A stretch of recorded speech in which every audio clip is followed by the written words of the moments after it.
Yes. Hello, everyone. And hello, Russell and Katrina for joining with me. Thank you very much for joining with me.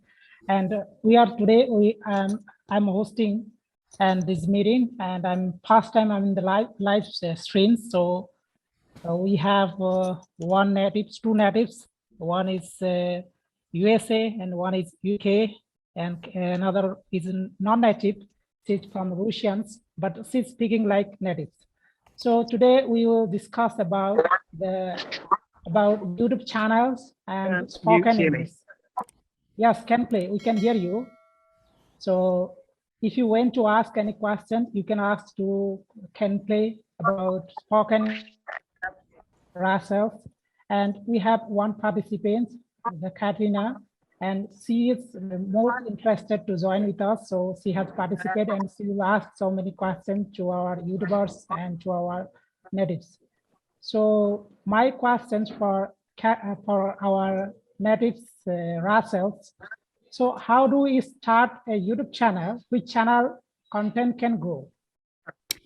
Okay, so I have started this YouTube channel about 2.5 years ago, and it's been a learning process to figure out how to make it grow. But I actually, this past summer, I was asked by my boss to teach a camp in it. So I really kind of dove into how to make it grow. And one of the biggest things to make a YouTube channel grow is to make content that people want to watch. So if you come to YouTube with just the idea of making money, you're going to burn out really quickly because it's really, really difficult. You need to have over 1,000 subscribers and over 4,000 hours of watch time. I don't have 4,000 hours of watch time. I have 4,000 subscribers, but maybe I'm halfway there in the watch time. So coming to YouTube, it really has to be the idea that you come here because you want to share something. Maybe you might have a business that you want to like showcase on YouTube. And then you make content that you like, first of all, because if you don't make content that you like, if you're just making content because you think a ton of people would love it, but it's not something that you like, then it's not going to be good. So one is that it should be something that you like to do. And two, just coming here to share. And so making a lot of content, then focusing, I think I'm going to like probably focus on some of your other questions. So you might want to go on from there. So I'm going to like probably answer all the questions in the first one. So Lila, do you want to ask me the next question? Yeah, sure. I have so many questions, but we will give the chance to others also, other participants. So first, we should give the chance to our non-natives from Russians. So Katrina, if you want to ask any question relating YouTube channels or spoken English, you can ask. I mean, I can also go ahead, Katerina. I don't want to cut you off. Well, first of all, I want to understand if you have your own YouTube channel and what content you show to people there. Yeah, thank you. So I do have my own YouTube channel, and it's called Dreaming English. And so the idea of it really came out of the fact that my daughter wanted to be a YouTuber, and I told her we could do it if it was educational. And we were learning Spanish. So there was someone teaching Spanish and this idea of comprehensible input where it's really telling stories, drawing pictures, and making videos that are very easy to understand in Spanish. So she said, maybe we could make the same thing. And so, yeah, so we started this channel called Dreaming English. And what I love about it is that I can make videos about anything I'm interested in because everything is a topic for English, right? So it could be Halloween, it could be travel, whatever I'm interested in, I can make a video about it. And I like it because I'm also able to be creative. Like when I was in school, I love photography and art. So making things and editing them and changing colors and using a green screen. Like usually I'll use a green screen behind me and I'll change the background. So I really love the creativity it allows me. So yeah, so my channel is called Dreaming English, and it's all about like teaching English to people in a natural way. Thanks. Yeah, so do you have any other questions, Katrina? Not yet. Okay, so I have a question to our natives, CanClay. So CanClay, are you here? I can hear you. Go ahead. Okay. So if it is possible, can you turn on your camera?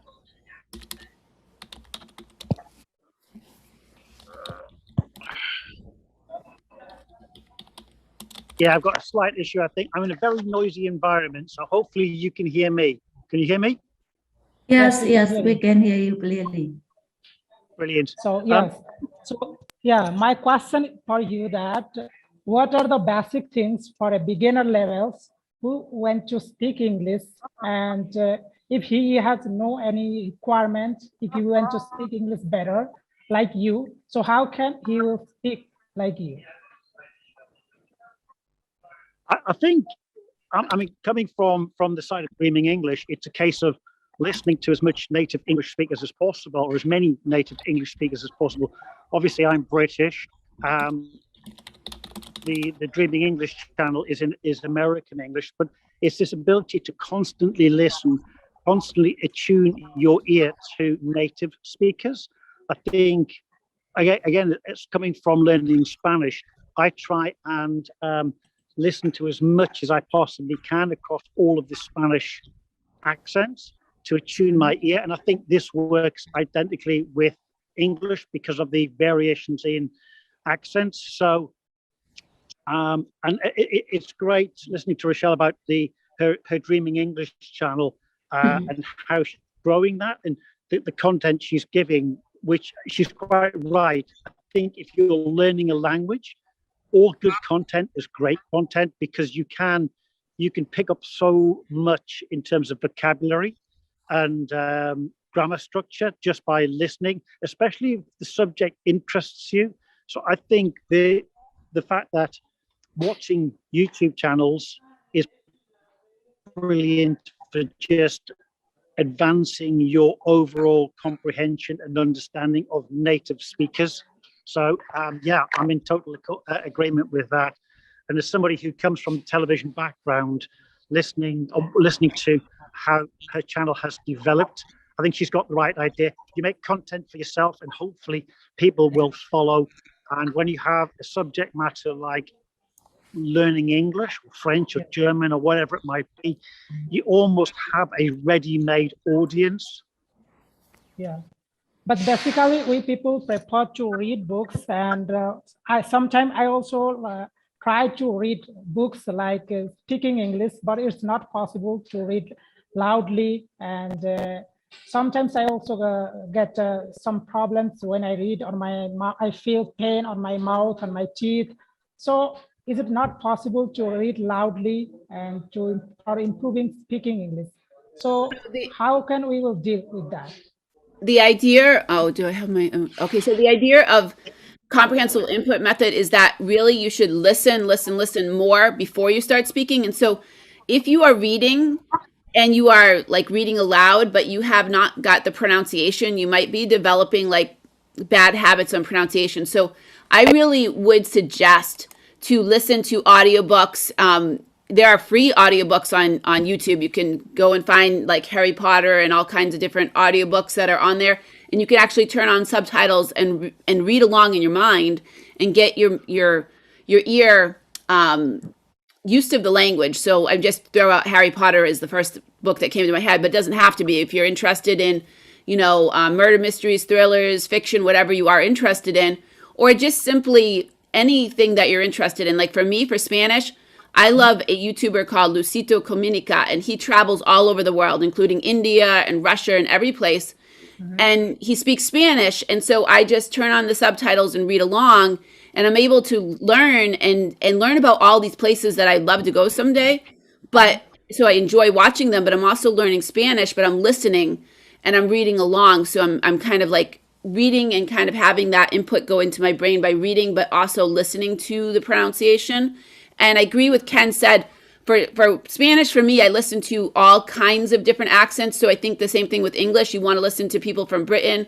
You want to listen to people from Australia. Ken and I were on another call with a group from Peru, and we talked about some English accents are very difficult, even for us. Like people from Wales and Scotland might be very difficult, but just listening to a variety of different English accents is going to help you be able to understand many people. and be able to help you develop an ear for the language, if that makes sense. Yes, you are. Totally agree. I think it's this developing the ear, and you're right in terms of pronunciation. I think when you're listening to native speakers, you start to kind of pick it up. And English is quite difficult because it's not as logical as say Spanish in terms of the way you pronounce words. So this constant listening at least helps you develop.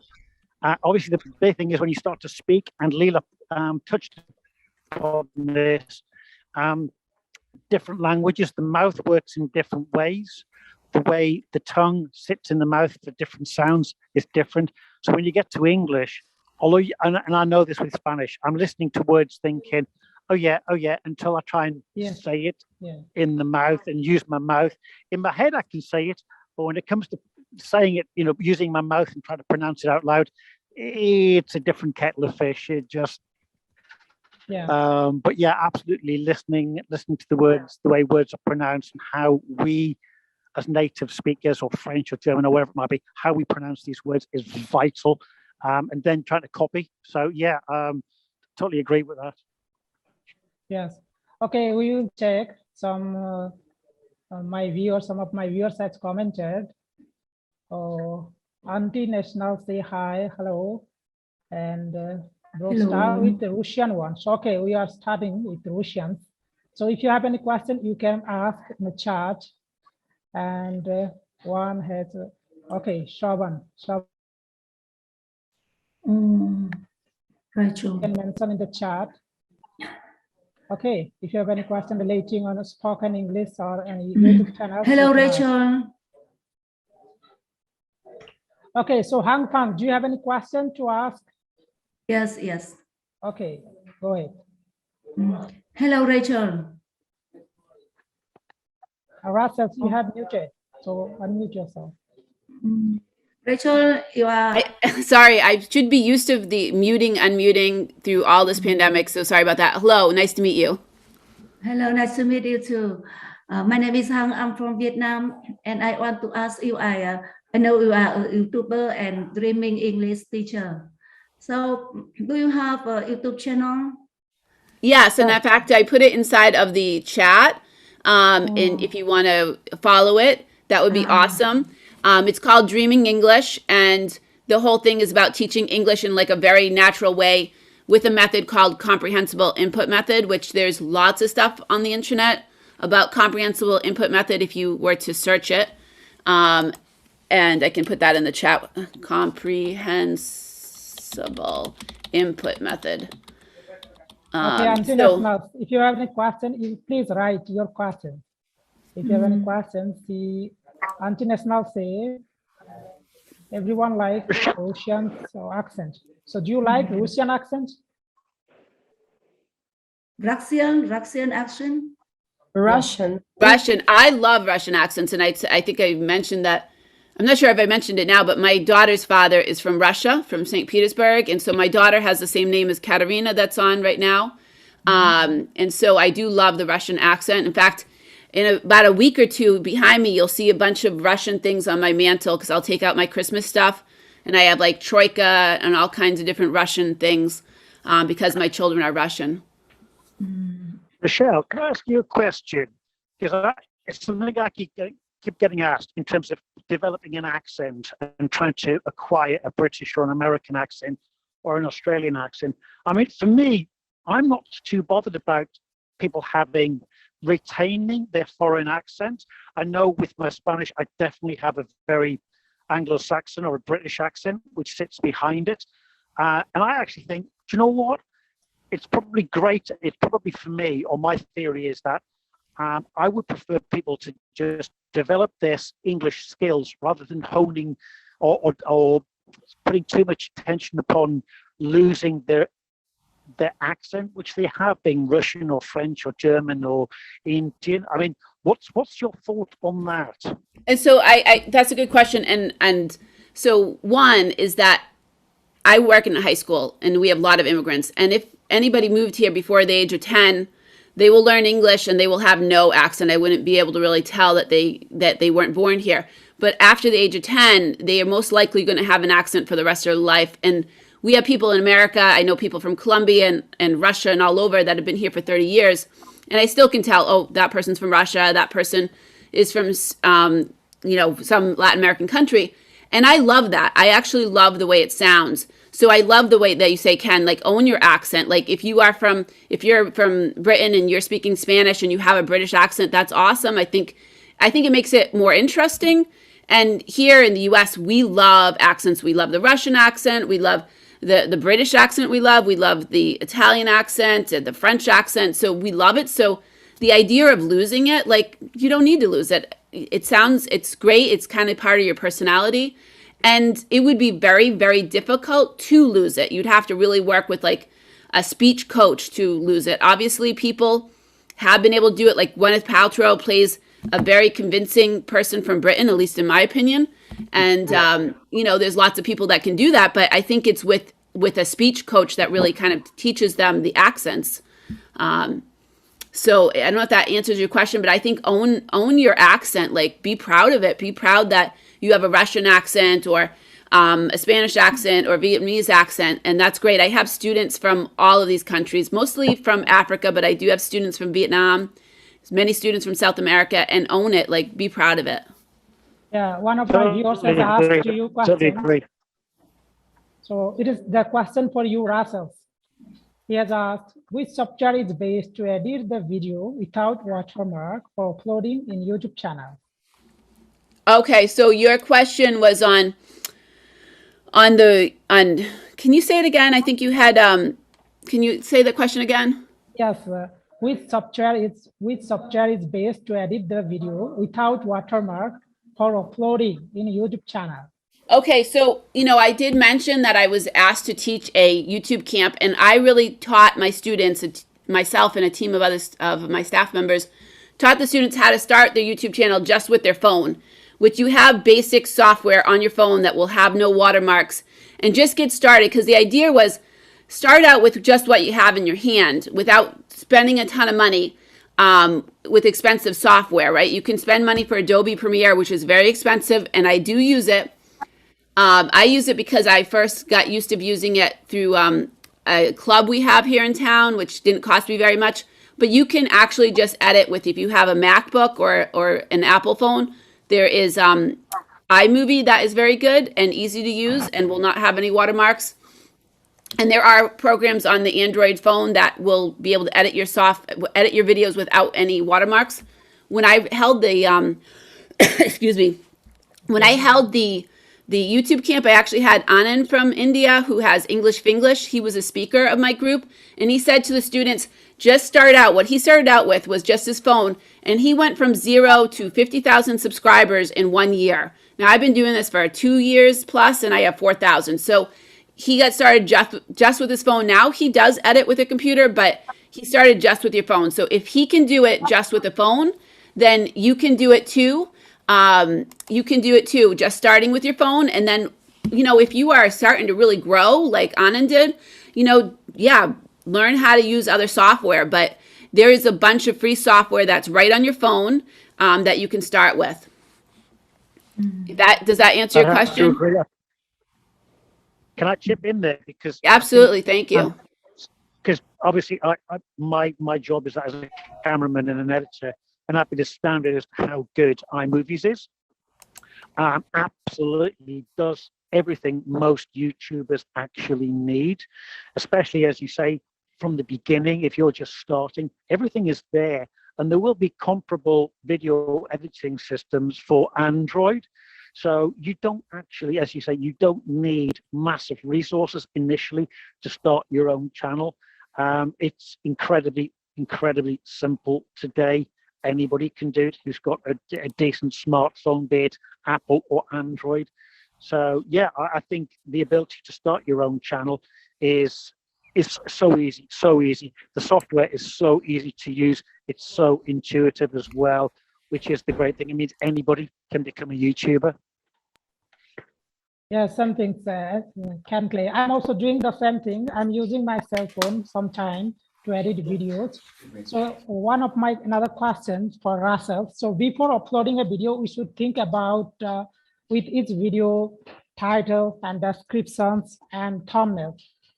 These That are that's the- a really yeah, It's yeah, very yeah. important. In fact, Yeah. there is a really good YouTuber that I love. He's actually a scientist, like a physic. He calls himself. He has his actual YouTube channel is called Vertasium, and he did a really good YouTube video on the science of the algorithm for YouTube. And really, the science shows that your thumbnail and your title are super important. One is that you shouldn't have a thumbnail that is what's called clickbait, because if you make a thumbnail that has nothing to do with what your video is about, or your title has nothing to do with your video is about, and people start watching, they're going to drop off super quick.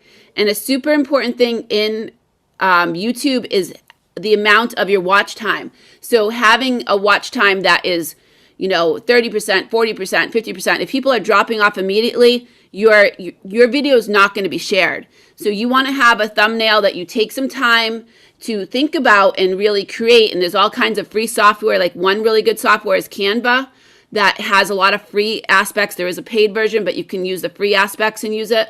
But really kind of put some thought in it and make sure that it's not just the standard one that YouTube gives you 4 choices, but make your own and upload it. I think you do need to verify your account before you can do that. But verifying it is just a matter of sending yourself you can get, I think it's like a link to your phone, and you verify your account, and you can put your own thumbnails. And then also the name of the video should be very to the point, what it's about. Really kind of the very first couple words should really be telling people what it's about and kind of catch their attention, and make sure that it's not clickbait. Make sure that it really has to do with what that video is about, if that makes sense.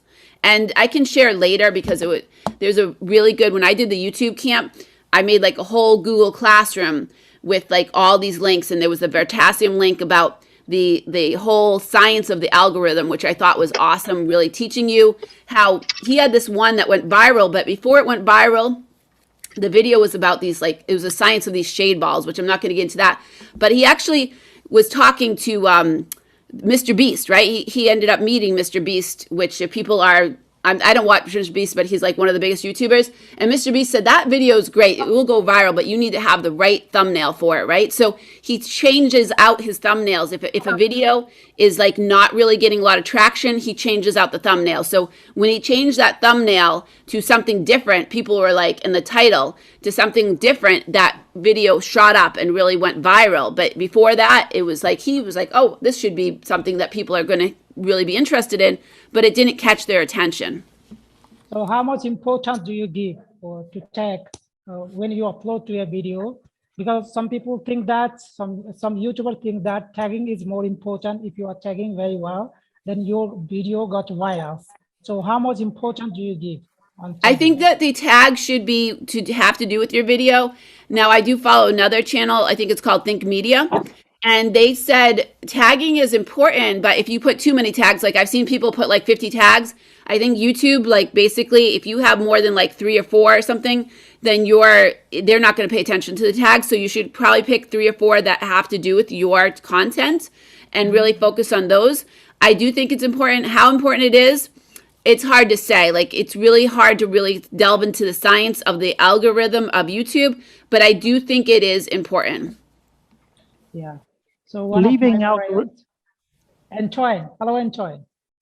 Ken, did you Hello, want to add Luna. something? Yeah, no, Right. I was just going to say, leaving algorithms and everything aside. Obviously, Dreaming English is a very specific subject matter, so it's about language learning. If you don't take algorithms into consideration and you just are targeting your audience, so you're being very specific, the learning of a language or a skill or some kind of something like that, do you think you can grow your channel just on word of mouth in terms of those people who are interested in that subject matter, or is it very much about targeting?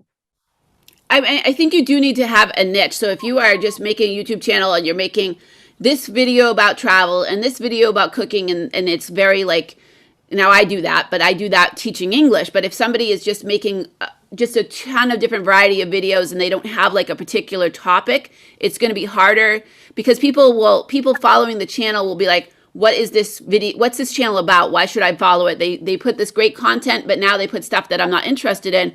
So I think really kind of making a channel that it has to do with a particular topic.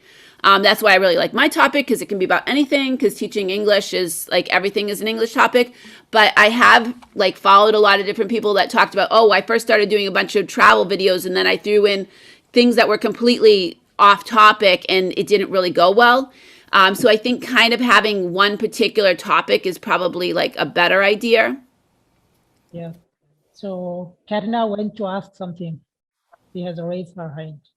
Okay, Katrina, go ahead. Yes, I'd like to ask, there are millions of YouTube channels devoted to English. So the main question is how to make your content unique to attract people, because there are really millions of very similar channels. So, and they explain almost the same. So what was your plan? What you made to make your content unique?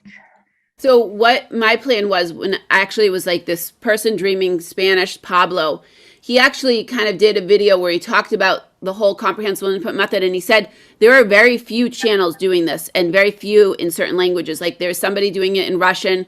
He was doing it in Spanish. There are a few doing it in English.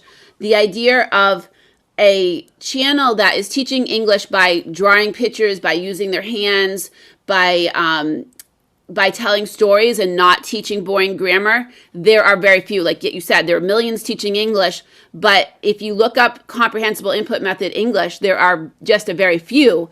So I know there's this one gentleman that's teaching that in English, and there might be a couple others, but the way that I think mine is a little different is, one, it's using that comprehensible input method, which is different from everyone else teaching grammar, and two, you know, I just try to do like things that I try to be funny in them. I do make a fool out of myself sometimes.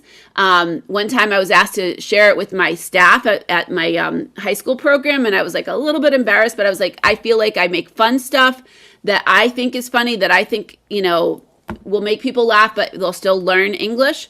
You know, some people don't like it, but that's their opinion. But I think that's what makes it different, is that I'm teaching it in a different method than everyone else teaching traditional grammar. Do you think personality, on-screen personality, is got anything to do with? I mean, I work with professional talent, so professional presenters, and they know how to use the medium. They know how to engage with the camera and the audience beyond the camera. And you do watch some YouTubers who really don't have that on-screen persona, and that in itself is almost an instant turn off. By turn off, I mean like switch the channel off and find something else. So do you think your personality on screen is one of those things which helps to attract an audience for your channel? I do think that, and truthfully, when I first started, I never wanted to speak in front of people or be on video, but this was my daughter's idea. But I think the idea of having a video camera where I don't have like somebody behind that camera, I'm just videoing myself. The whole idea of YouTube is videoing yourself, right? That's why it's called YouTube. I can just look at myself and smile and kind of like really just kind of imagine the people on the other side, but I don't have that audience. And at first, if you watch my first videos, they're not that great, but I decided to just post them and just hope that I'm going to show a progression of them getting better. And I'm sure that as I watch others, and I do watch a ton of other people, I get ideas on how to engage better. Like I was never trained, like Ken, you said you work with professionals that you know are on television and stuff. I was never trained for that. Like what were my jobs? I work in a high school, and before that I was an insurance underwriter. But it's really just kind of like learning as you go and learning to be comfortable. Basically, if I feel like I'm just talking to the camera, I'm talking to people out there, but I'm not feeling nervous because I don't have like hundreds of people, you know, in the audience. I guess, I don't know if that makes sense or if I'm just rambling, but I think as you go getting more comfortable, and like you said, that if you are not comfortable in front of the camera, it's going to be people are going to click off your video. But I don't know. I guess I feel like from the start I was pretty comfortable, maybe because it wasn't this whole thing where tons of people are staring at me like on a stage.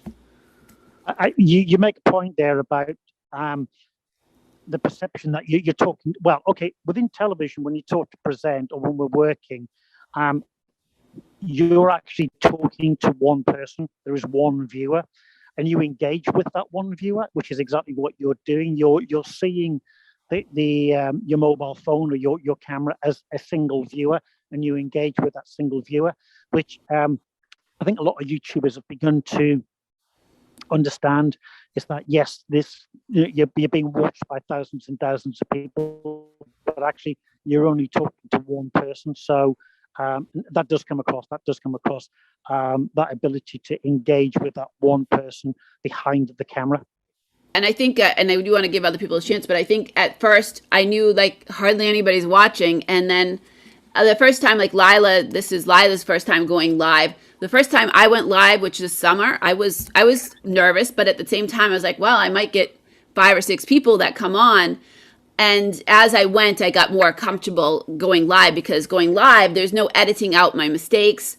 There's no pausing or anything like that, right? I'm just live. And there you get in more of an audience and stuff like that, if that makes sense. Live TV, you do it all the time. It's great buzz, but you realize when it's gone out, it's gone out. And you're right. I mean, you make the mistakes and you make them there and then, and you've just got to live with it and get on with it. Unlike when you're recording your YouTube programs, you have the chance to cut things out and to make things tighter and to explain. Can I go into something you talked about comprehensible? Well, I can't remember what the expression was, but I watch a Spanish YouTuber called Juan, 1001 Reasons to Learn Spanish. And he has a very similar idea in that he tries not to teach grammar. He uses that natural grammar within his stories. And I think you pick up the language a lot quicker that way, especially if you've got the basics anyway, because obviously we are talking, I think, about people who have a basic level of a language. And once you have that basic level, I think you start to pick up those other grammatical parts of the language. And I think, yeah, when you are, as a YouTuber, I'm talking very much about language learning. If you have that personality on camera, if you have the storytelling ability, and you work with that storytelling ability, you can quite easily, I think. Ken Clay, I have a question to you. How much we should give importance on grammar for speaking English? Because some people think that if you don't know grammar, you can't speak English very well. So how much should we give importance on grammar? Well, you see, this is a difficult one. A lot of people say you can get by without. Well, okay, right. So I've met quite a lot of people here in London who've never actually been taught English. They're all foreign, and they've picked English up, whilst working, and they've picked up enough English to communicate and get by. If you want to be fluent, if you want to be grammatically perfect, if you want to construct sentences which are absolutely spot on, well, you're going to have to do some studying. If you just want to base up buying things, asking directions, how much grammar do you need? I think it's horses for courses. If you want to be a university lecturer and you want to lecture in English, and that's not your native language, you're going to have to do some work to get your grammar and spoken English up to that level. If you just want to use it for day-to-day communication, you can get away with not having as high a level of English or French or German. You will learn like a parrot the expressions you need to learn to get by, to be able to do the purchases you need to do, to be able to get the instructions you need to do a job. I think you need to clarify what is the end goal? What is your end goal as a language learner? I mean, I agree. I think I'm not going to say grammar is not important, because some people are studying for the IELTS exam, I believe it's called. If they want to study in another country, maybe they want to study in America or in Britain or another country. So they're going to have to know grammar. But to actually just to learn to be fluent. Like you said, people are going to learn just by being, being exposed to language. Maybe they're here in the United States working in jobs that they're interacting with people all the time, and they're going to learn just by interacting, by hearing the language a lot. So I'm not going to say that grammar is not important. And I do have friends, like last week, Ken and I were on another one of these kind of calls or Zoom things. And I had one of my coworkers that teaches people that are immigrants to this country, and she teaches them grammar, because that's what you do if you teach people that are coming to the country and they sign up for English as a second language. They do teach a lot of like just kind of by, okay, this is a banana, this is this, and this is that, and kind of just talking, but they also are going to get into the nuts and bolts of the language. And something that I believe Ken and I probably had in high school and maybe in colleges, you kind of have all these things where you learn the grammar, and we had to do these things called like sentence diagrams and kind of, be, okay, this is a helping verb, and, this crazy thing that I've never used again. And when I'm talking to you right now, I'm not thinking about the verbs, I'm not thinking about the tenses, I'm just talking.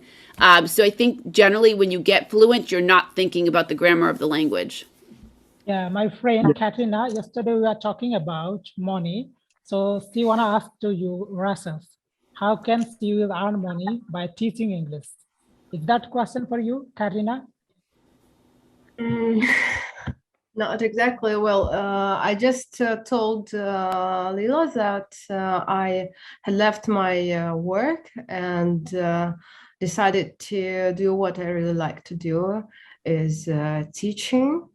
And at the moment, I'm in the process of searching for students to teach. So, that's a good question. Are you trying to teach students Russian, or what are you trying to teach them? So, I mean, no, English. Oh, English. Okay. So anyway, there is great platforms, like one that I use to learn Spanish, but I mean, you can learn any language on it. It's called italki, and I think there's something called Cambly, and there's other ones. And so basically, you can apply to be either an English professor or an English tutor, depending on your level.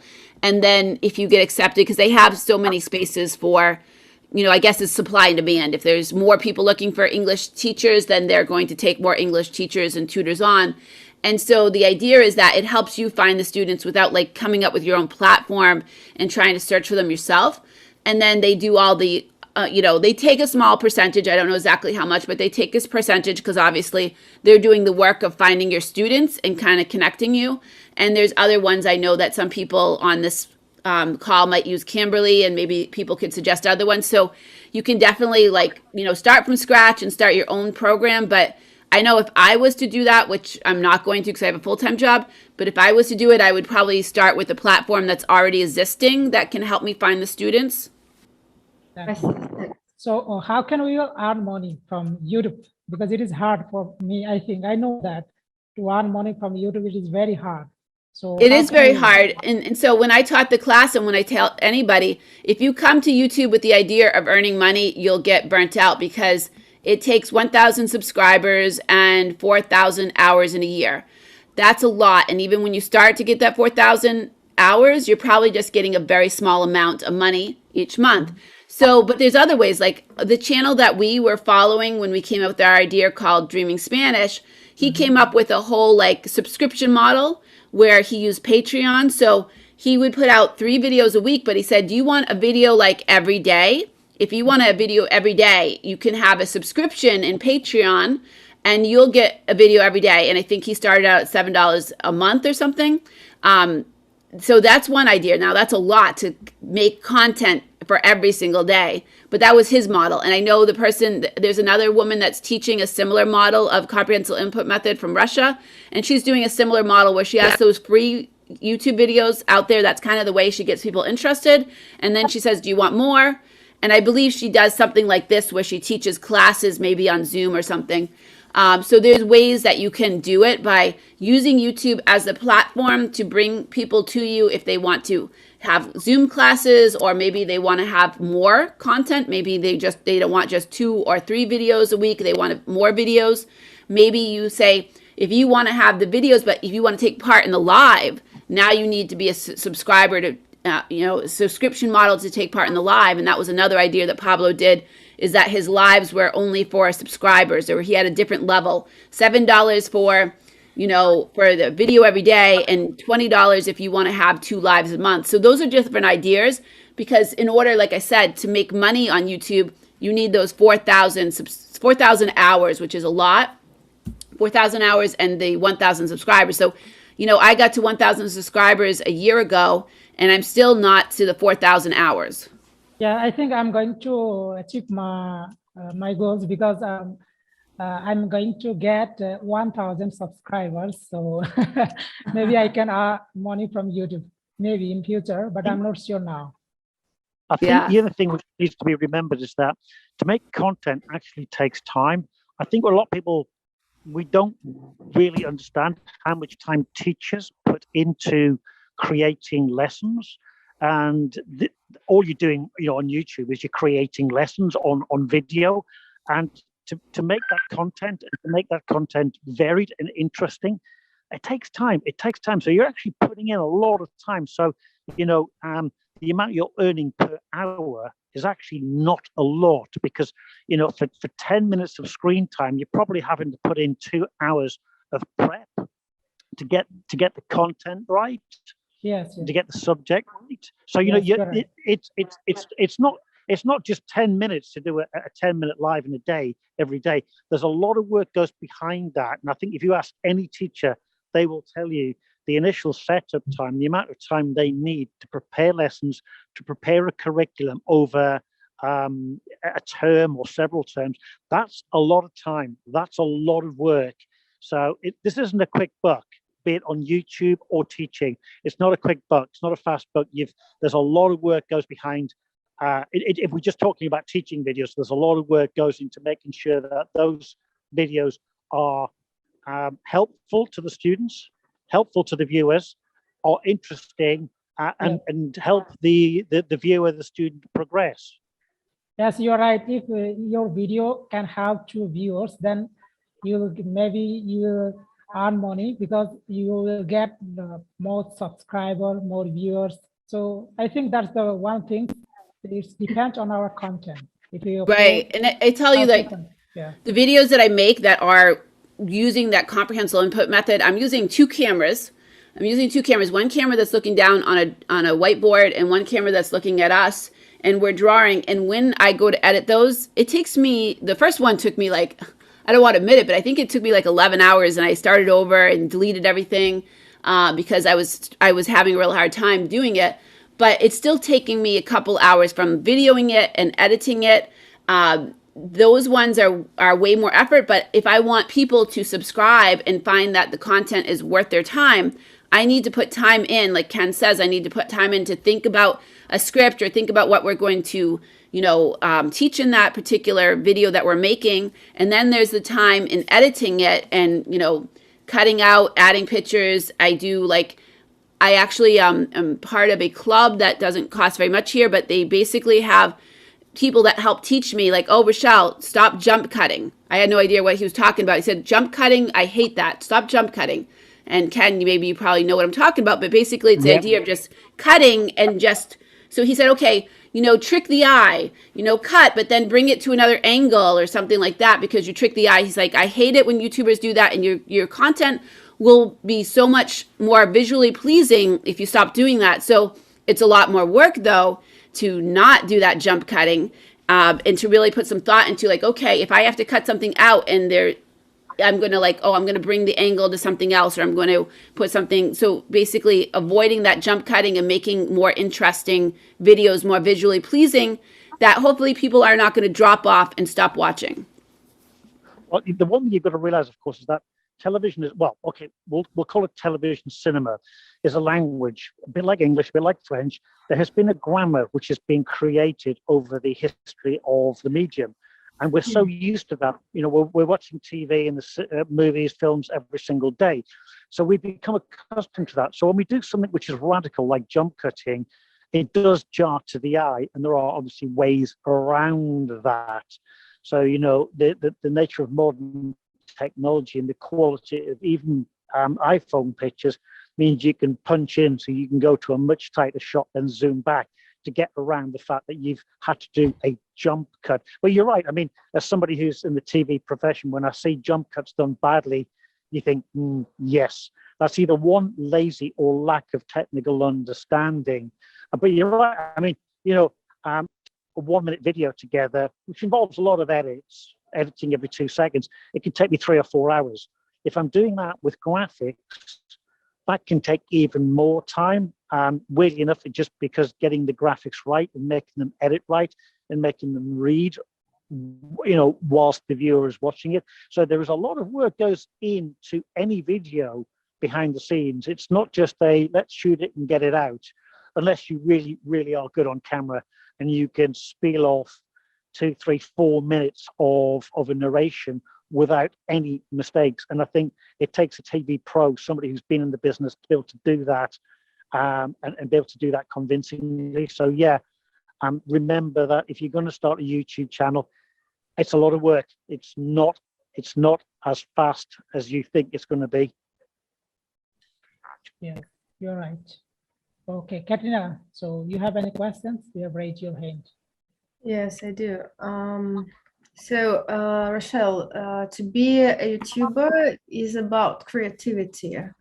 But when your goal is to get as many subscribers as it's possible, it's not about creativity, it's more about hard work. So don't you get tired of it? Maybe sometimes you feel that I'm tired, I don't want to do that, but you have to do that or you will not get subscribers. Yeah, and that's can be frustrating. I think I had a conversation with someone else. He was from India, and I was getting frustrated because I was making all this content that I think is wonderful, and the subscribers weren't growing.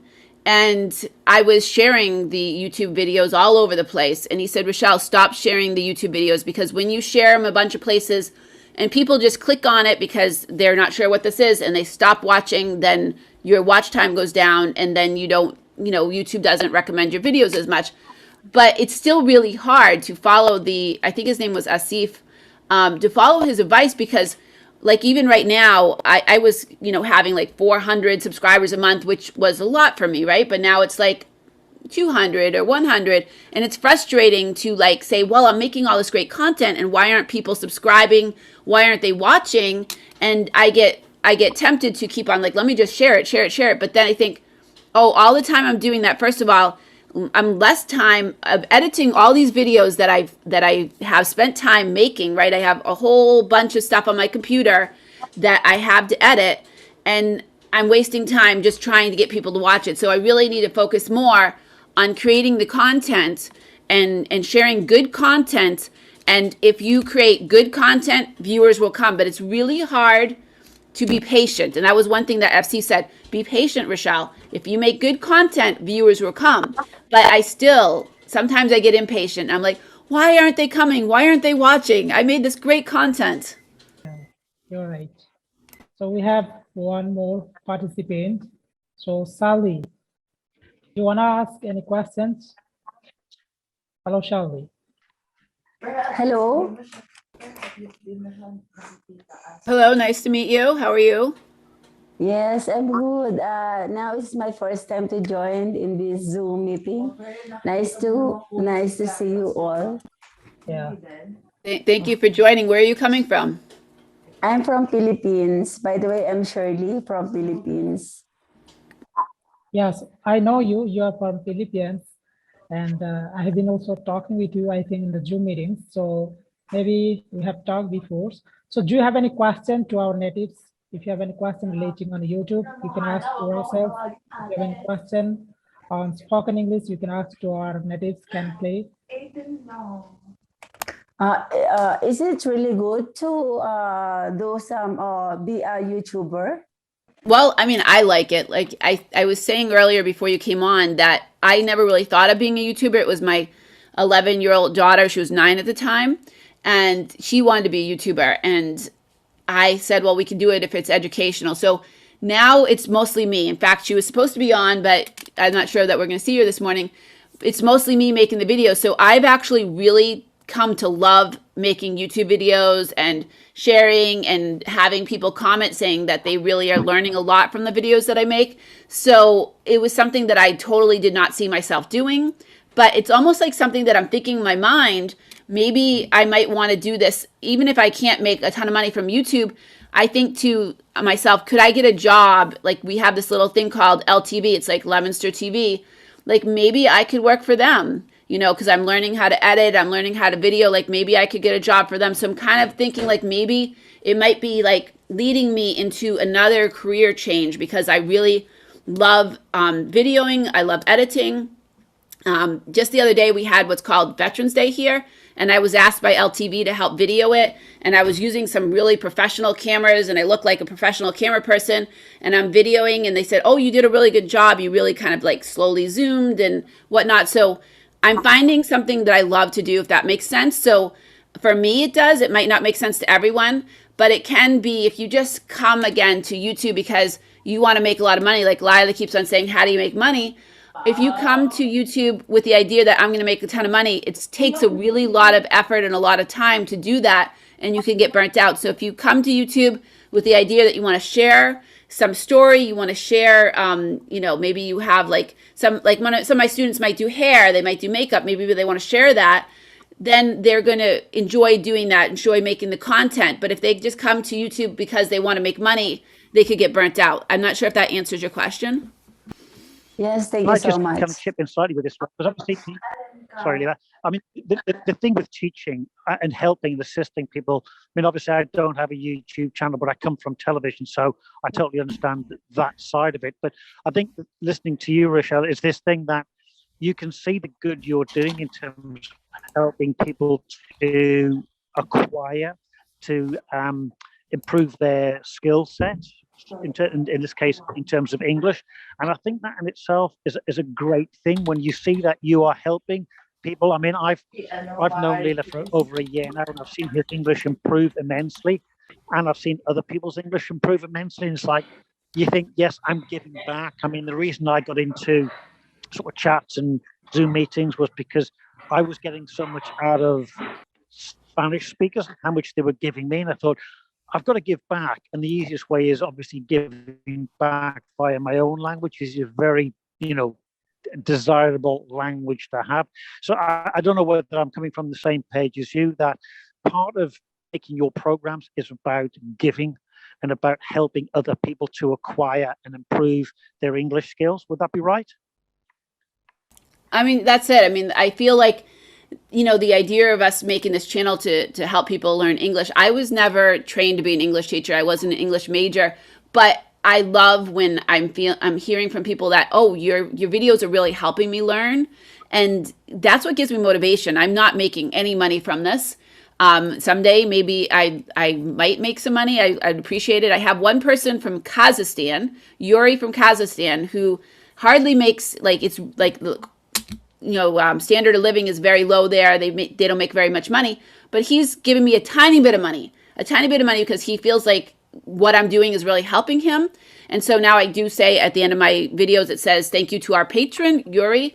But he felt that my videos are really helping him. So that's great. I super appreciate that. Gives me motivation. But again, like the money that he's given me is still spend more money on all of the camera equipment that I have or the editing software and stuff.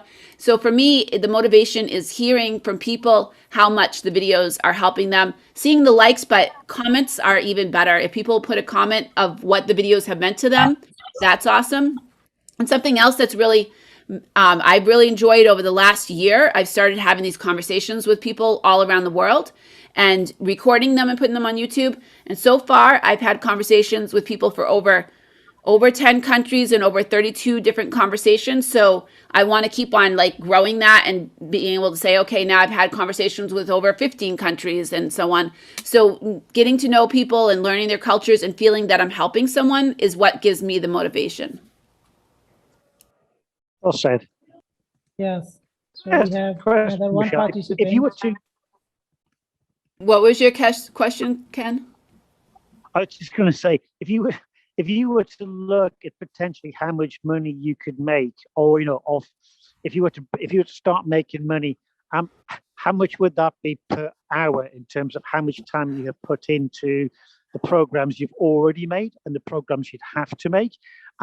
You'd be better off working McDonald's.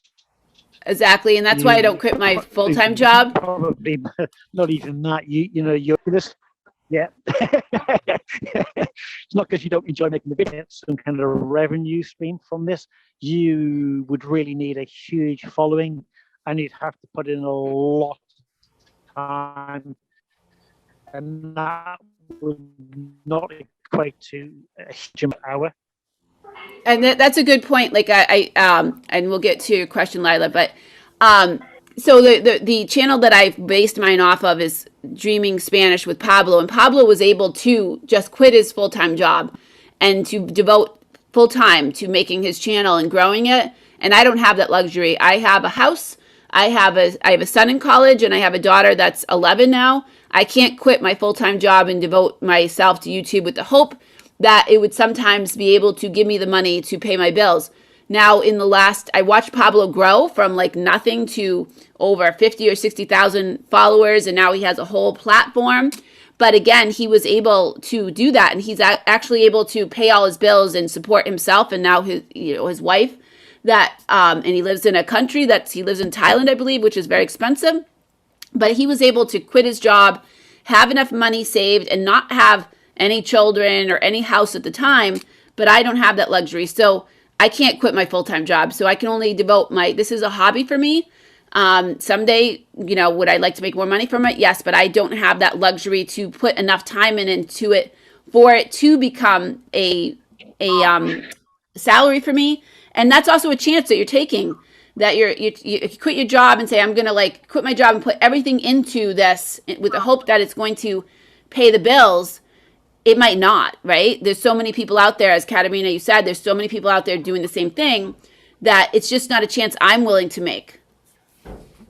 Yeah, we wish you will able to earn money from YouTube, because we also watching your videos. We are enjoying a lot to watch all of your videos. So, Kenplay, are you asking something? No, I'm just listening, because obviously not being a YouTuber, but I totally understand this need to, at least if you're going to become a YouTuber, I think you've got to give yourselves, a period of time whilst you still have an income to develop the skill set. Without the skill set, without the understanding as to how to make interesting and informative, to make interesting programming which brings in an audience, it's pointless. I think just jumping off the deep end to become a YouTuber, it's a dangerous way of thinking you're going to make money. Yes. Yes, you're right. Okay, so we have another participant. You want to ask something, I think. So, and2, what's your name, bro? Hi everyone, my name is Antoine. I'm from Russia. Oh, you are from Russia, yeah. I just want to ask, what do you think about the idea? I think he's getting a little frozen. Yeah, maybe. Yeah, I just shared, I wanted to share, I put something in the chat. There's a great, actually I used this when I taught the camp at my school. There's a really great resource called YouTube Creator Academy, and I put the link in the chat, both in Zoom and also in the YouTube stream. And that's where I learned a lot. And that's actually what I used to create my whole lesson plans when I taught my students. So I suggest that you follow it if you're interested in becoming a YouTuber. If you are a YouTuber and you want to improve your skill, then this would be a great place to get started. It's by YouTube, and they've taught everything from copyright. You got to really know about copyright, because if you have problems with copyright, you could just have your whole channel come down, right? But they'll teach you about, editing, about, there's one video that I love called the 10 Fundamentals of YouTube, and all about shareability and all those fundamentals that if you want to have really good content, what you need to know to have good content for YouTube. And that's what I used to create the whole lesson plan for the camp that I taught this summer. I'm sorry, I thought you froze up. So you want to continue? So that's why I started talking. I'm not sure your Yes. name. You said you were from Russia. Yeah, Kenplay was asking something to you. So we have a chance, we should give a chance to Antoine. He's from Russian. He was asking something. Okay. I want to ask you, what do you think about the idea of sharing your knowledge with somebody else around the world? About it's, I'm thinking it's some kind of impressive stuff, like doing something like that. Like you can share your knowledge with everybody from around the world. And what do you think about this idea? I mean, I love the idea, and that's why when I started, it was really just making things with my daughter, making these videos and editing them. And then I was asking my viewers what were they interested in, and they said they love to hear conversations with different English learners around the world. And at first I was a little nervous about that, because like, how do I find these people and all that? But I started to find people on a program called Hello Talk, and I started my first conversations, videoing them and then putting them onto YouTube. And I enjoyed each one, like learning more. And then as I started to kind of grow on YouTube, I had people like Lila contact me and others contact me saying they want to have a conversation to put on YouTube. So it's really been amazing to me. And what I love to do every day, I love to go into my YouTube analytics and see how many new countries that I have, how many new people from different countries have come and watched my channel.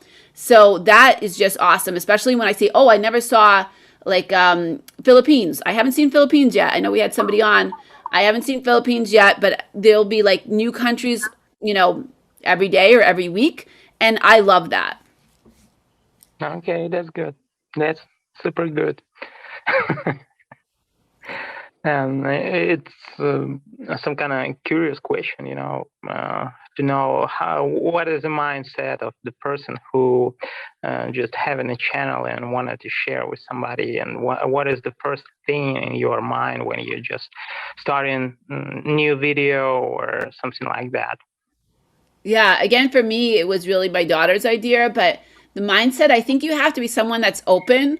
I mean, you don't want to share too much. You don't want to tell people your address, but you have to be open, because I think for people to follow you, they want to know about you, right? So I do share about like my family. I share about my son going to college and stuff like that.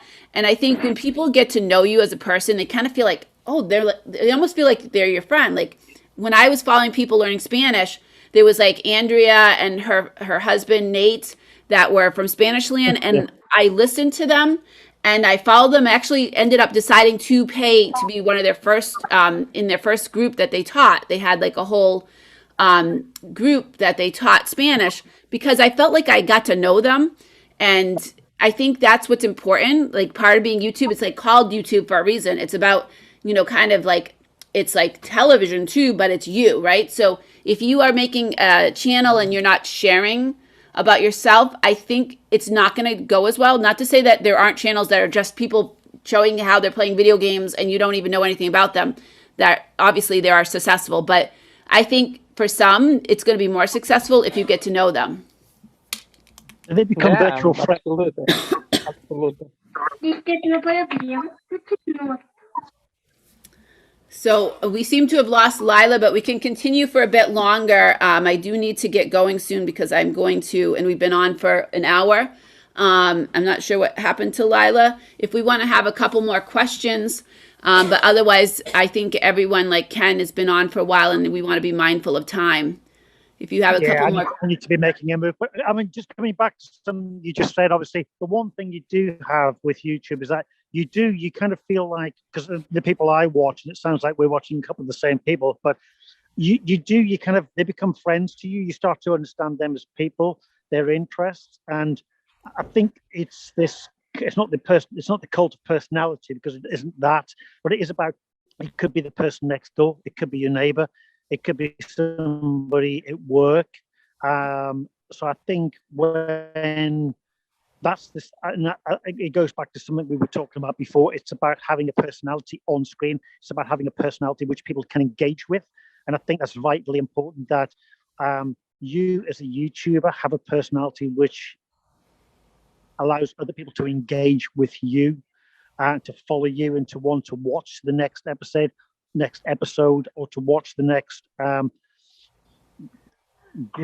next lesson in your case, in terms of how you're teaching English. But yeah, I like you, I need to be getting off, but a lovely chat with everybody. So I'm really pleased I took time out to have a chat with everybody.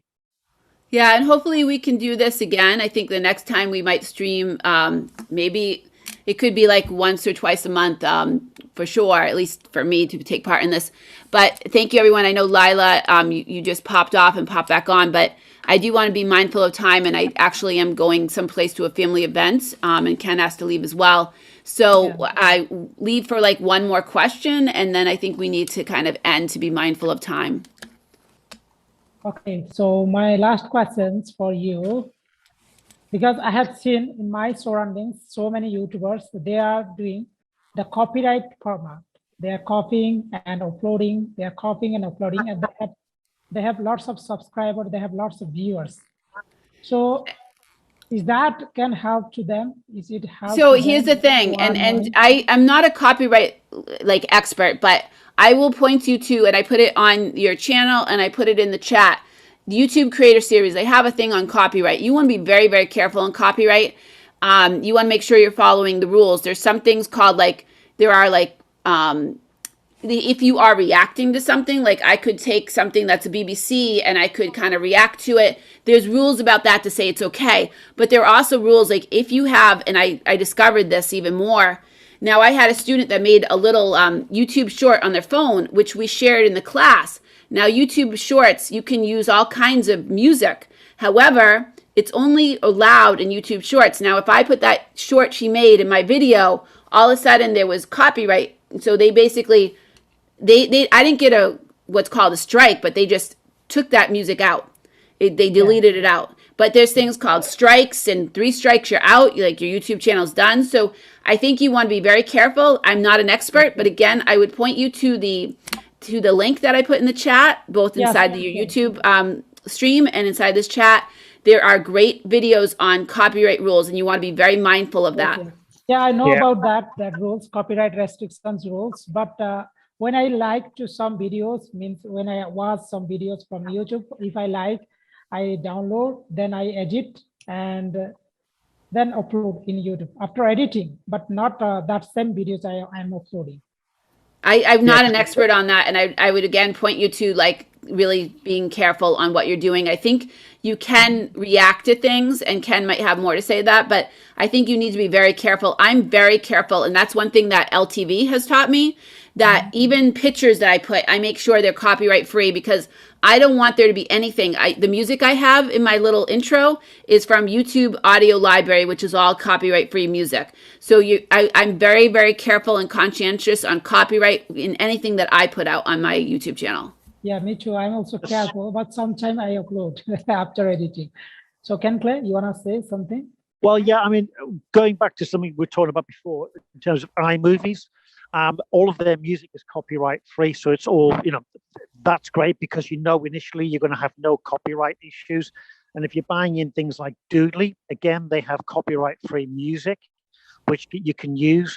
And there's always enough in there, I think, because I use it quite regularly on some campaign videos. I always find something which works for me.